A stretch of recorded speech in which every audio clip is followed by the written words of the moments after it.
G'day, and welcome to some Char 3D modeling. I'm Eric, and we're getting straight into the video with this one because it took me quite a while, but I'm making an entire new character for myself. I felt the old one was a little boring. This guy just has he just has a leather shirt and jeans. That's no fun. Let me spice it up a bit. As you can see in this image here, I have a coat, a shirt, some fancy pants, and some big old shoes, and I'm a little more cartoony proportioned, which I like. And now I make it 3D.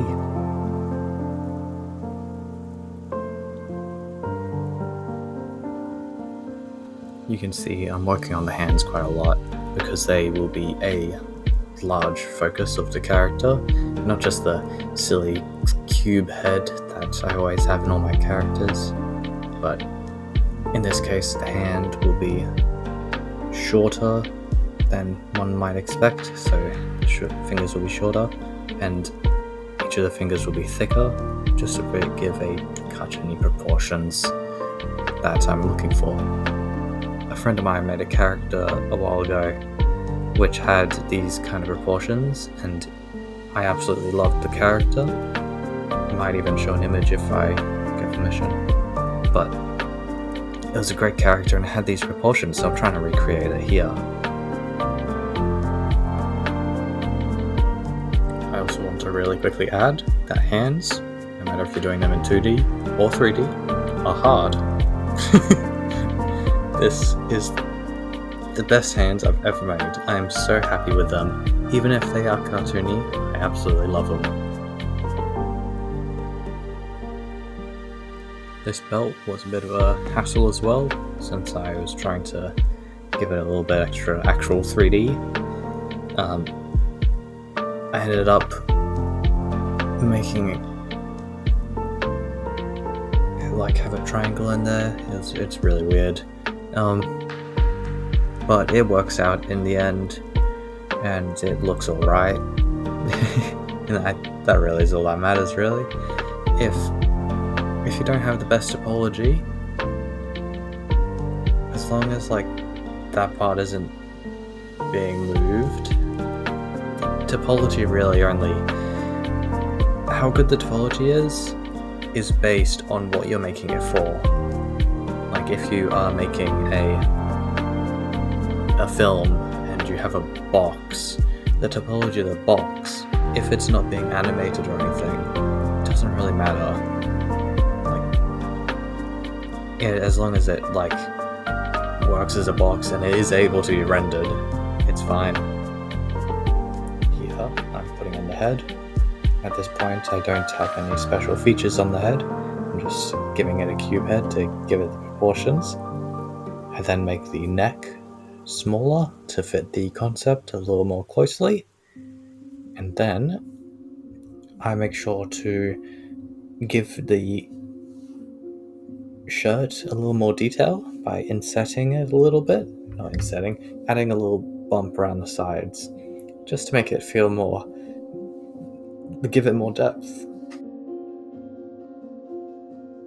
And then start on adding the coat, which is just a plane, which I shape around the character with a mirror modifier to make it the same on both sides. Eventually give that a solidify modifier and a subdivision modifier to make it give it depth instead of having a paper thin jacket.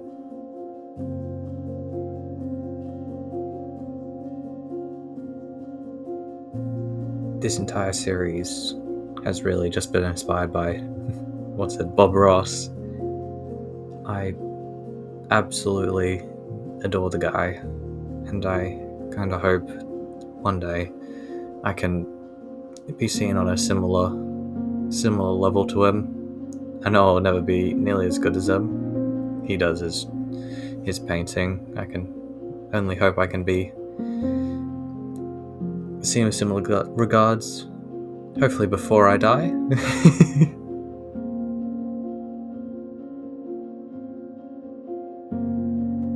It looks like I'm about to finish the modeling side of this 3D model. I do a little bit of little tweaks off the camera with adding the eye sockets that I have. And a few little changes here and there, but nothing too major apart from the eyes. As I'm texturing this, you may see me redo the baking of the normals and all that a few times. That will be because I realize I stuffed up the UV unwrapping.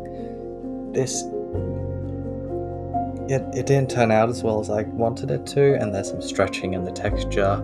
I just have to re-import the model into Substance Painter and then rebake it. So that's the flickering of the character whenever you see that. As I started making this, I defaulted to blue jeans. I just went off the rails with the colors at the start here. I went blue jeans, wrong colored shoes. I forgot the character I was trying to make. So in a bit, I chuck all the colors out, swap the colors around. It's relatively easy on Substance Painter just to swap the colors. But yeah, I make the little mistake there.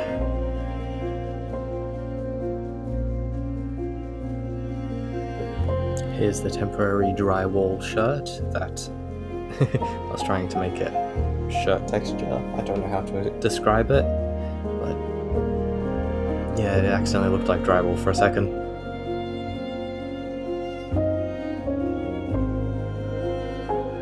You can see me going around adding somewhat random black lines all over the place.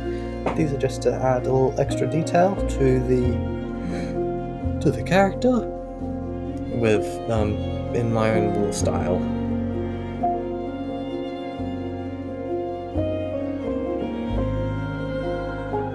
I'm running out of things to talk about, so I'm going to start talking about lore I made up for the character. So pretty much, this is Eric. They are a immortal creative being, and their entire purpose, what they believe, they want to spread creativity and joy around the world. No matter how hard that is, how long it takes, they travel the world from the beginning of time, and using all that creative knowledge, sharing it, having fun, living, loving, losing, all the pros and cons of being immortal, and showing that in their art.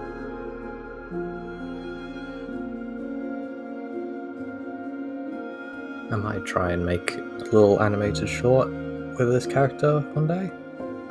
Oh yeah, and that reminds me, I made a short film that you should check out after this. I might put a link to it in the description. It's not very good. I'm new to animation and stuff, so I mostly did the modeling. So if you just want to check it out, it's very short and it's on a different website. I'll link to it in the description.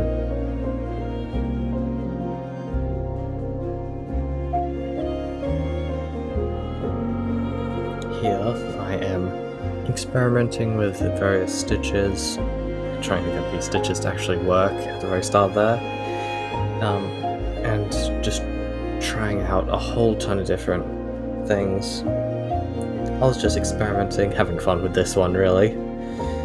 It was quite fun to make.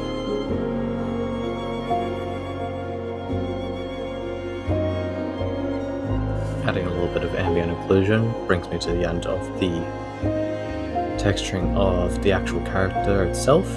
I'm going to be texturing the coat separately so that I can have the option of taking it on and off for the character. This coat is inspired by a Dryzerbone. It's not exactly the same, however, it's Dries Bones are a really very fancy coat here in Australia. It's an Australian brand. I don't know if it's sold around the world, but I know it's very fancy here and very expensive. I try out a little bit of fancy ornate details around the coat. I never end up using any of it, but it was a good little experiment just to see if I can make it a little fancier. But I decided less is more in this case. Anyway, I think the whole video here is getting a bit long, and you've seen pretty much the whole process. So I'm just going to take us straight over to the final renders.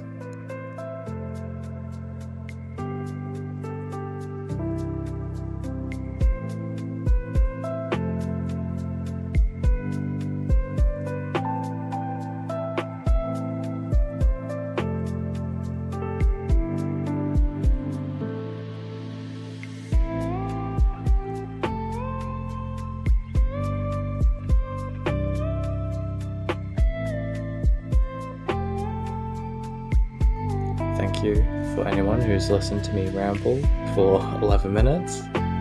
It means a lot to me, and I hope to see you again, and have a good rest of your day.